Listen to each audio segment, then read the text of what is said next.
አሰላሙ አለይኩም ወራህመቱላሂ ወበረካቱሁ። የተከበራችሁ ውድ እንግዶች፣ የተከበራችሁ ውድ መምህራን፣ የተወደዳችሁ ውድ ወላጆች፣ ተመራቂ ጓደኞቼና ተጋባዥ እንግዶች በጠቅላላ እንኳን ደህና መጣችሁ።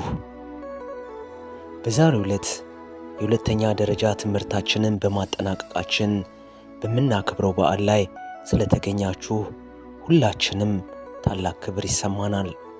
እዚህ ለመድረስ ብዙ ዋጋ ከፍለናል። ሕፃናት ሆነን ወደዚህ ትምህርት ቤት ስንመጣ ያልጠነከሩ እጃችንን ይዘው መጽሐፍ ያስተማሩን ረዳት መምህራት፣ ዓለምን ያስተዋወቁን መምህራን፣ የብዙ ትዝታዎችና ስፍር ቁጥር ለሌላቸው ጊዜያት ብዙ ውጣ ውረድ አሳልፈን ለዛሬ በድል በቅተናል። ዛሬ እዚህ ሆነን የታሪካችን አካል የሆኑ ብዙ ሰዎችን ከፊት ለፊት ይታዩናል።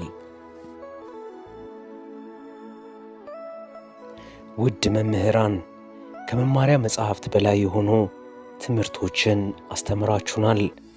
ራሳችንን ስንጠራጠር እንድንሻሻል፣ ስንሰንፍ እንድንበረታ፣ በጽናታችን እንድንቆይ በእኛ አምናችኋልና ለሰጣችሁን ጊዜ፣ ጉልበት፣ ዕውቀት፣ ተሞክሮ፣ ልምድ ከልብ እናመሰግናለን። ለውድ ለወላጆቻችንና ለቤተሰቦቻችን ምስጋናችንን ሙሉ በሙሉ የሚገልጽ ቃል የለም። የከፈላችሁት እያንዳንዱ መሥዋዕትነት፣ በሹክሹክታ የጸለያችሁት እያንዳንዱ ጸሎት፣ የድጋፍ ጊዜ ሁሉ ወደዚህ ቀን አድርሶናል። ይህ ስኬት የእኛም እንደሆነ ሁሉ የእናንተም ነው። ለእኛ የከፈላችሁትን መሥዋዕትነት ከምስጋና በላይ በሕይወትን እንድንመልስላችሁ ያላህን ገዛ እንሻለን። ለውድ ተመራቂ ጓደኞቼ፣ እያንዳንዳችን እዚህ የመጣ ነው የተለያዩ ታሪኮችን ይዘን ነው። አንዳንድ ጉዞዎች ለስላሳ ነበሩ፣ ሌሎች ደግሞ ማንም ሊያያቸው በማይችል እንቅፋቶች የተሞሉ ነበሩ። ሆኖም ልዩነቶቻችን ቢኖሩም ሁላችንም አንድ የሚያመሳስለን ነገር አለ፣ ይኸውም ድላችንን ማየት። እናም ዛሬ ትርጉም ያለው የሚያደርገው ጽናታችን ነው። ይህን ምዕራፍ የረጅም ጉዞአችን አንድ ክፍል እንጂ የመጨረሻ አይሆንም። ዛሬ ስኬታችን፣ ዛሬ እያንዳንዳችን የወደፊት ጉዞ መስፈንጠሪያ ኃይላችን ነው። እዚህ ላይ የእኛ ስኬት አያበቃም። ከፊታችን ያለው የወደፊት ጊዜ በብዙ ዕድሎች የተሞላ ነው።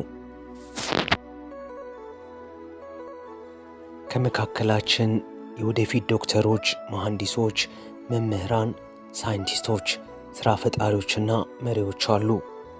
ከሙያችን ባሻገር መልካም ስነ ምግባር ያለን ሰዎች እንሆናለን ብዬ ተስፋ አድርጋለሁ።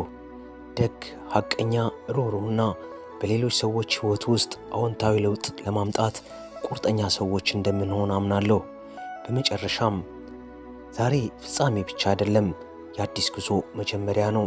ስለዚህ ወደሚቀጥለው የሕይወታችን ምዕራፍ ስንገባ በድፍረት የማለምን፣ በራስ መተማመንን፣ ፈተናዎችን ለማሸነፍ የሚያስችል ጽናትና ምን ያህል እንደደረስን የማድነቅ ምስጋናችንን ይዘን እንሄድ። 2026 ይህ የኛ ጊዜ ነው። ተመራቂዎች እንኳን ደስ አላችሁ። ከልብ አመሰግናለሁ።